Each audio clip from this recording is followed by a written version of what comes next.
Hello friends, welcome to Exam Mohalla. I hope आप सब अच्छे होंगे। फ्रेंड्स, आज की इस वीडियो में हम आरपीएफ कांस्टेबल 2025 की हो रहे एग्जाम के एनालिसिस को देखते हुए जीके के मोस्ट एक्सपेक्टेड क्वेश्चन को डिस्कस करने वाले हैं। सभी क्वेश्चन इंपॉर्टेंट और सेलेक्टेड लेवल के हैं और एक्स्ट्रा फैक्ट के साथ मैंने डिस्कस किया हुआ है, तो वीडियो में अब लास्ट तक जरूर बने रहिएगा। यहाँ से आपके पेपर में प्रश्न जरूर देखने को मिलेंगे और कमेंट करके लास्ट में बताइएगा कि इन 50 प्रश्नों में से आपके कितने प्रश्न सही हो रहे हैं, आपकी एग्जाम की तैयारी कैसी है। चलिए फ्रेंड्स, शुरू करते हैं अपने पहले प्रश्न से। पहला प्रश्न देखते हैं, भारतीय संविधान के किस भाग में आपातकालीन प्रावधान दिए गए हैं।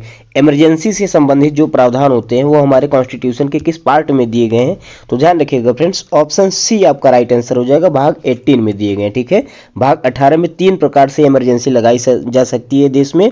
आर्टिकल 352 के तहत राष्ट्रीय आपातकाल लगाई जा सकती है, 356 के तहत राष्ट्रपति शासन लगाया जा सकता है और 360 के तहत वित्तीय आपातकाल लगाई जा सकती है। ठीक है ना, यह 3 अनुच्छेद वेरी वेरी इंपॉर्टेंट है, इनको एक साथ आप ध्यान रखिएगा, 4-4 के गैप में दिए हैं यह। ठीक है, चलिए अगला प्रश्न देखते हैं। अगला प्रश्न है दोस्तों, जैसा आईसीसी के अध्यक्ष बनने वाले कौन से नंबर के व्यक्ति हैं। ठीक है ना, भारत के कौन से नंबर के व्यक्ति हैं एक्चुअली यहाँ पे पूछा जा रहा है, तो ध्यान रखिएगा।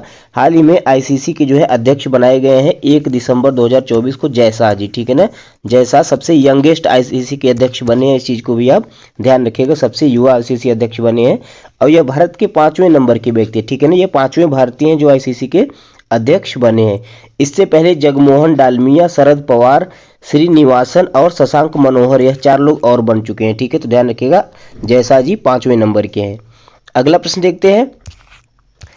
अगला प्रश्न है दोस्तों, निम्नलिखित में से कौन सा संक्रामक रोग का एक उदाहरण है। ठीक है, यहाँ पे ना संक्रामक रोग का कौन सा एक उदाहरण है, कैंसर, क्षय रोग, मधुमेह या फिर रक्तचाप। तो ध्यान रखिएगा फ्रेंड्स, ऑप्शन बी आपका राइट आंसर हो जाएगा, क्षय रोग, जिसे टीबी के भी नाम से जाना जाता है। ठीक है, क्षय रोग जिसे टीबी के भी नाम से जाना जाता है, यह संक्रामक रोग का एक उदाहरण है। ठीक है ना, स्पेशली जो है बैक्टीरिया से होता है यह, और यह बैक्टीरिया कैसे संक्रमित होती है, तो अगर कोई संक्रमित व्यक्ति है उसके खांसने या छींकने से यह फैलती है। ठीक है, ध्यान रखिएगा, क्षय रोग एक संक्रामक रोग है जो बैक्टीरिया से होता है, जीवाणुओं से।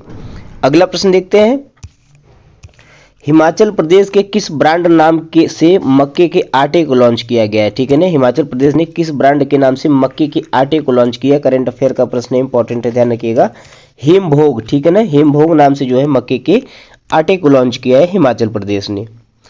अगला प्रश्न देखते हैं दोस्तों, क्वेश्चन नंबर 5, भारत में किसी राज्य के नाम को बदलने की शक्ति किसके पास होती है। ठीक है ना, किसी राज्य के नाम या तो उसके जो है क्षेत्र को बदलने की, ठीक है ना, उसको 2 भागों में बांटने की शक्ति किसके पास होती है, तो भारत की संसद के पास होती है। ठीक है, option D will be the right answer. Bharat की संसद जो है विधि के द्वारा नए राज्य का निर्माण कर सकती है, उनके सीमाओं और नामों में परिवर्तन कर सकती है आर्टिकल 3 के तहत। ठीक है ना, आर्टिकल 3 यानी कि अनुच्छेद 3 के तहत यह भारत की संसद कर सकती है। ध्यान रखिएगा, वेरी वेरी इंपॉर्टेंट प्रश्न है।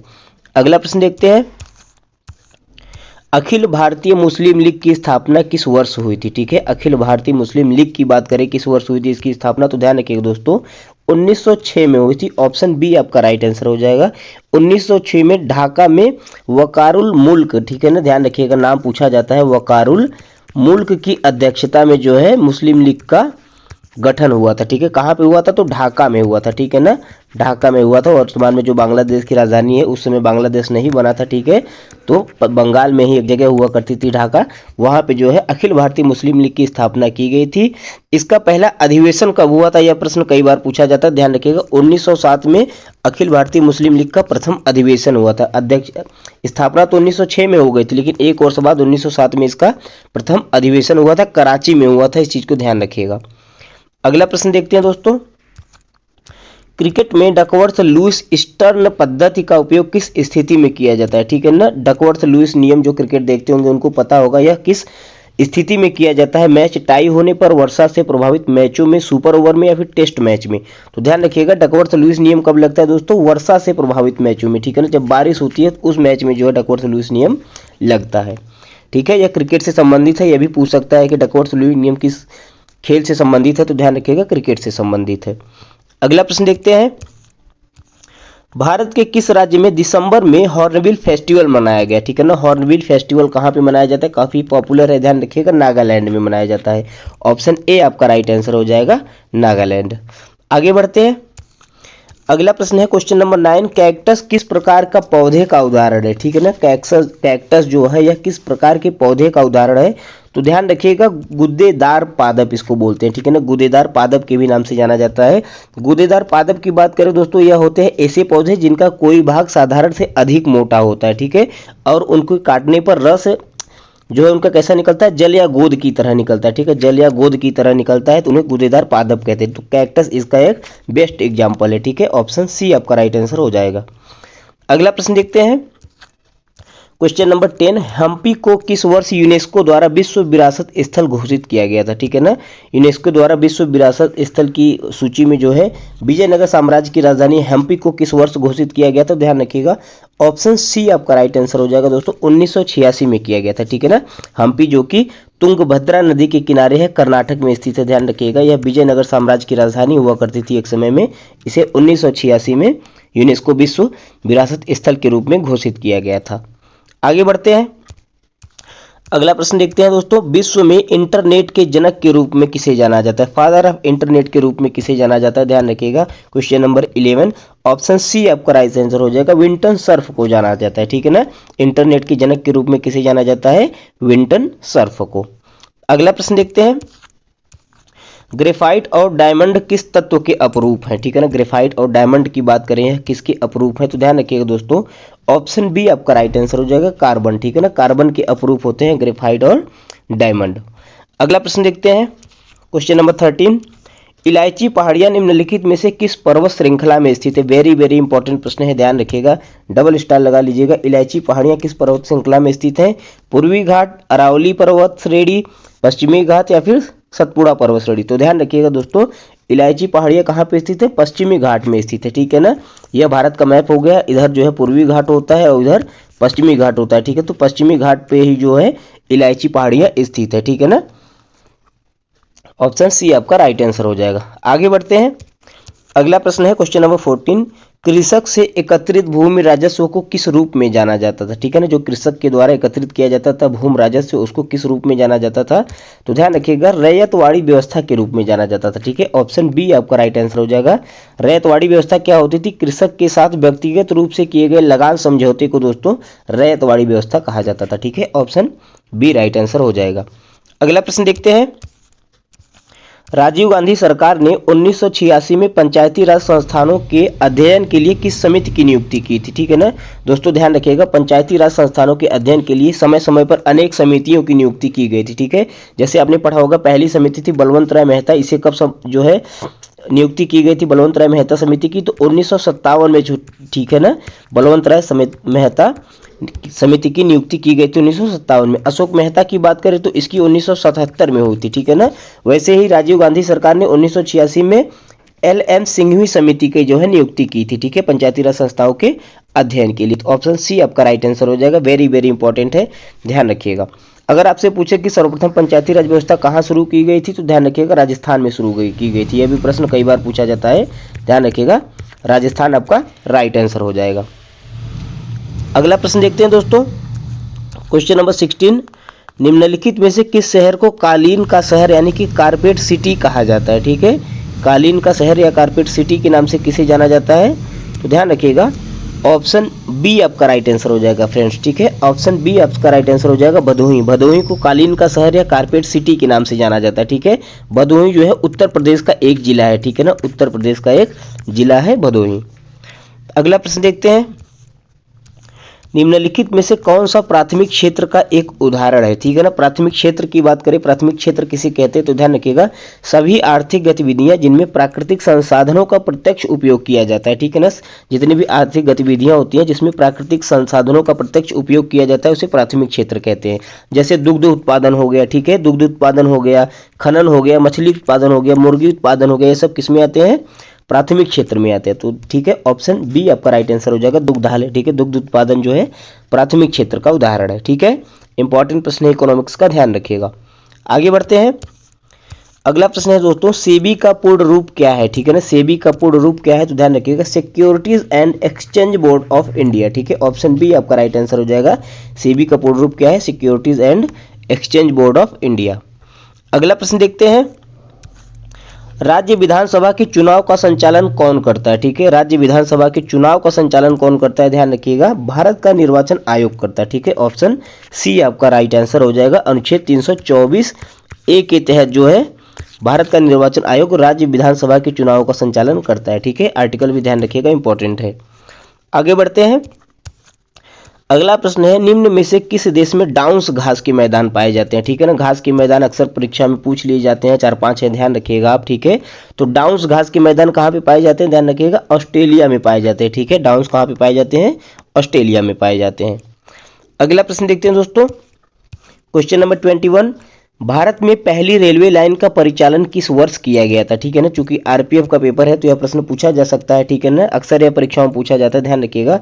भारत में पहली रेलवे लाइन का परिचालन किस वर्ष किया गया था? तो 1853 में किया गया था। ठीक है ना, रट लीजिएगा इस प्रश्न को। 1853 में जो है उस समय गवर्नर जनरल थे डलहौजी। ठीक है ना, डलहौजी के कार्यकाल में जो है पहली रेलवे चलाई गई थी मुंबई टू ठाणे के बीच। ठीक है, मुंबई से लेके ठाणे के बीच जो है चलाई गई थी। टोटल 34 किलोमीटर चलाई गई थी, इस चीज को भी आप ध्यान रखिएगा। ठीक है, 34 किलोमीटर।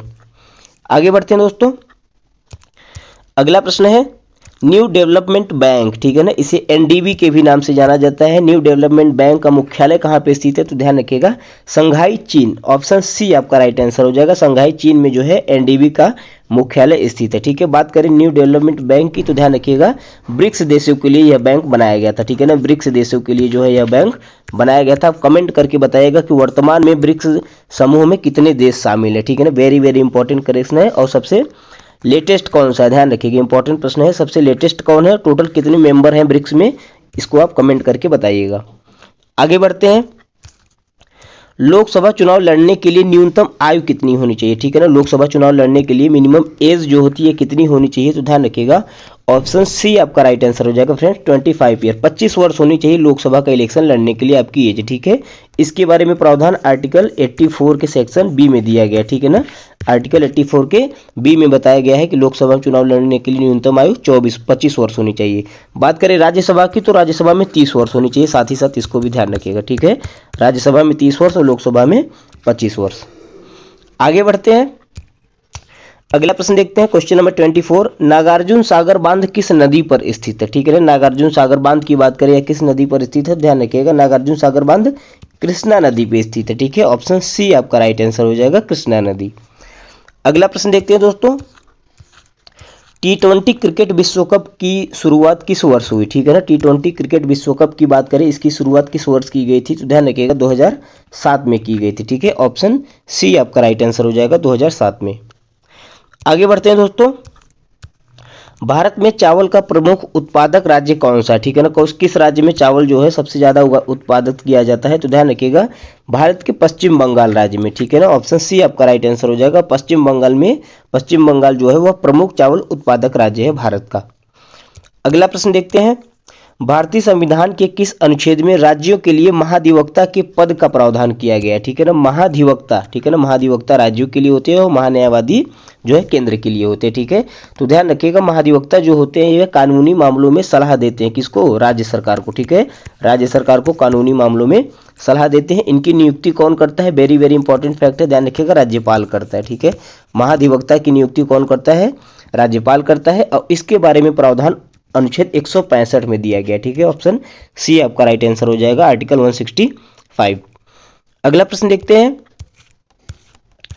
राज्य विधान परिषद बनाने या समाप्त करने का अधिकार किसके पास होता है? ठीक है ना, राज्य के विधान परिषद, जैसे यूपी में विधानसभा विधान परिषद दोनों है। ठीक है ना, तो राज्य विधान परिषद को बनाने या समाप्त करने का अधिकार किसके पास होता है? तो ध्यान रखिएगा, यह भारत की संसद के पास होता है। ठीक है, ऑप्शन सी आपका राइट आंसर हो जाएगा, भारत की संसद अनुच्छेद 169। ठीक है, अनुच्छेद 169 के तहत जो है विधान परिषद का गठन और जो है विघटन दोनों कर सकती है। ठीक है, तो अनुच्छेद 169 ध्यान रखिएगा, विधानसभा परिषद से रिलेटेड है, विधान परिषद से।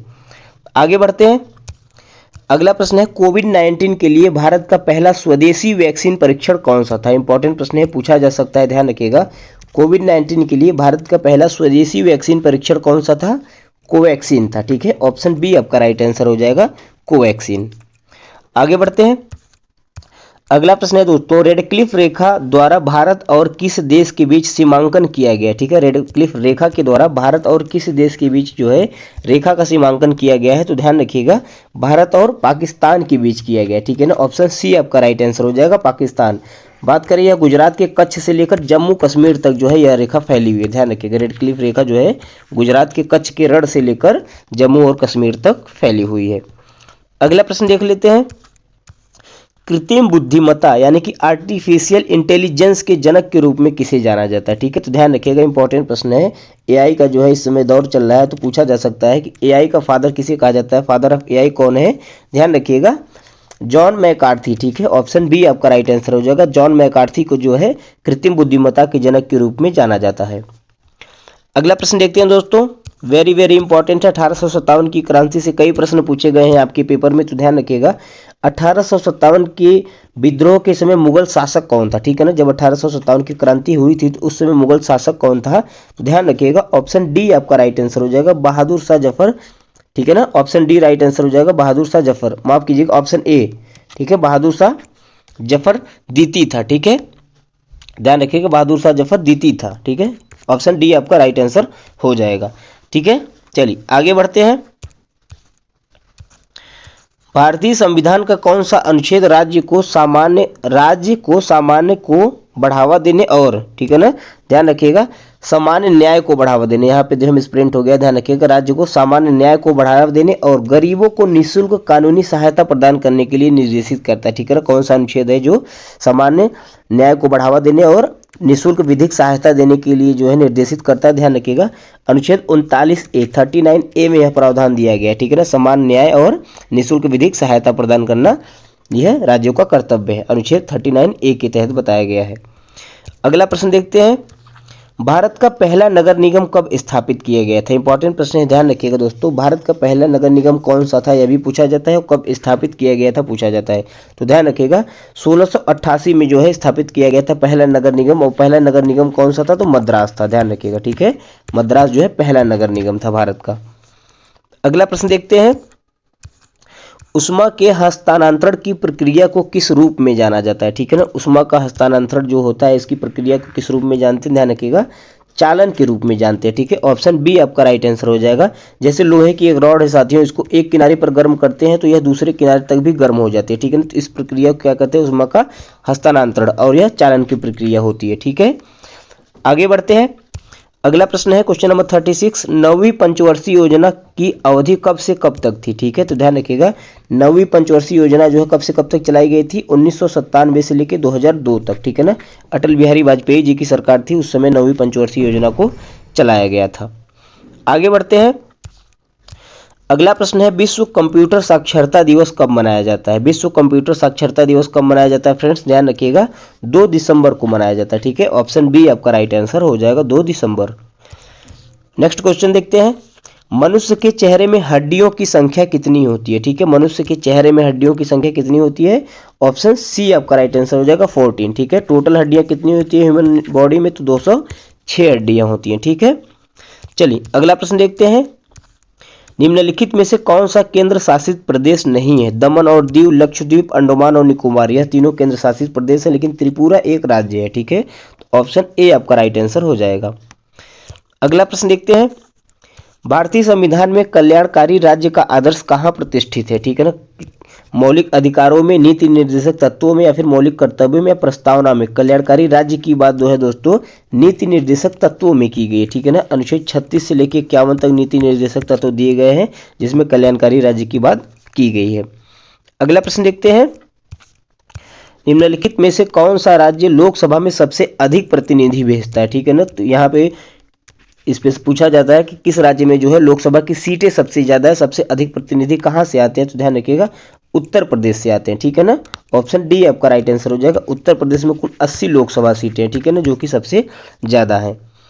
अगला प्रश्न देखते हैं, मैथान, बेल पहाड़ी और तिलैया बांध किस नदी पर बनाया गया है। ठीक है, इंपॉर्टेंट प्रश्न है, ध्यान रखिएगा दोस्तों, मैथान, बेल पहाड़ी और तिलैया बांध यह तीनों जो है बराकर नदी पर बनाए गए हैं। ठीक है, ऑप्शन सी आपका राइट आंसर हो जाएगा, बराकर नदी।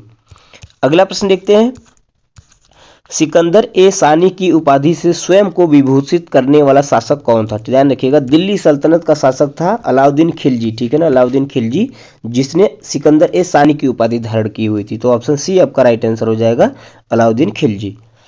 अगला प्रश्न देखते हैं, पॉलिटिक्स ऑफ चरखा नामक पुस्तक किसने लिखी? इंपॉर्टेंट पुस्तक है, ध्यान रखिएगा। पॉलिटिक्स ऑफ चरखा नामक पुस्तक किसने लिखी थी? तो जेबी कृपलानी ने लिखी थी, ठीक है ना, यहाँ पे हो जाएगा जेबी कृपलानी, ध्यान रखिएगा, जेबी कृपलानी के द्वारा जो है पॉलिटिक्स ऑफ चरखा लिखी गई थी। ऑप्शन डी आपका राइट आंसर हो जाएगा।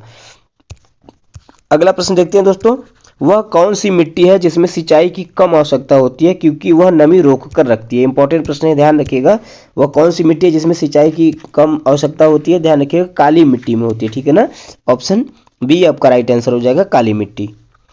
अगला प्रश्न देखते हैं, 1194 ईस्वी में चंदावर का युद्ध किनके किनके बीच हुआ था? ध्यान रखिएगा, इंपॉर्टेंट युद्ध है। चंदावर का युद्ध किसके किसके बीच हुआ था? 1194 में जयचंद और मोहम्मद गोरी के बीच हुआ था, ठीक है। ऑप्शन बी आपका राइट आंसर हो जाएगा, जयचंद और मोहम्मद गोरी के बीच। अगला प्रश्न देखते हैं दोस्तों, बोरलॉग पुरस्कार निम्नलिखित में से किस श्रेणी में दिया जाता है? ठीक है, तो नॉर्मन बोरलॉग जो थे कृषि के क्षेत्र से संबंधित है, ठीक है ना, तो ध्यान रखिएगा, ऑप्शन सी आपका राइट आंसर हो जाएगा, कृषि के क्षेत्र में बोरलॉग पुरस्कार दिया जाता है। अगला प्रश्न देखते हैं, विश्व का सबसे बड़ा नदी द्वीप किस नदी पर स्थित है? ठीक है ना, तो विश्व का सबसे बड़ा नदी द्वीप भारत में है माजुली द्वीप, ठीक है। यह किस नदी पर स्थित है? ध्यान रखिएगा, ब्रह्मपुत्र नदी पर स्थित है। ऑप्शन बी आपका राइट आंसर हो जाएगा। अगला प्रश्न देखते हैं दोस्तों, भारत में सोमपेन जनजाति कहाँ पाई जाती है? ठीक है, ध्यान रखिएगा, सोमपेन जनजाति भारत में कहाँ पाई जाती है? अंडमान निकोबार द्वीप समूह पाई जाती है, ठीक है ना, अंडमान निकोबार द्वीप समूह पे पाई जाती है। तो ऑप्शन ए आपका राइट आंसर हो जाएगा, अंडमान द्वीप समूह पे, ठीक है ना, अंडमान द्वीप समूह पे जो है सोमपेन जनजाति पाई जाती है। अगला प्रश्न है, आखिरी प्रश्न, क्वेश्चन नंबर 50, कौन सा देश सूर्योदय की भूमि यानी कि लैंड ऑफ राइजिंग सन के नाम से जाना जाता है? ठीक है ना, तो लैंड ऑफ राइजिंग सन के नाम से किसे जाना जाता है? जापान को जाना जाता है। ऑप्शन बी आपका राइट आंसर हो जाएगा। फ्रेंड्स, इन 50 क्वेश्चंस में से आपके कितने प्रश्न सही हुए कमेंट करके बताइएगा। वीडियो अच्छा लगा हो तो इसे लाइक कीजिएगा, ज़्यादा से ज़्यादा शेयर कीजिएगा। वीडियो देखने के लिए आपका बहुत बहुत धन्यवाद।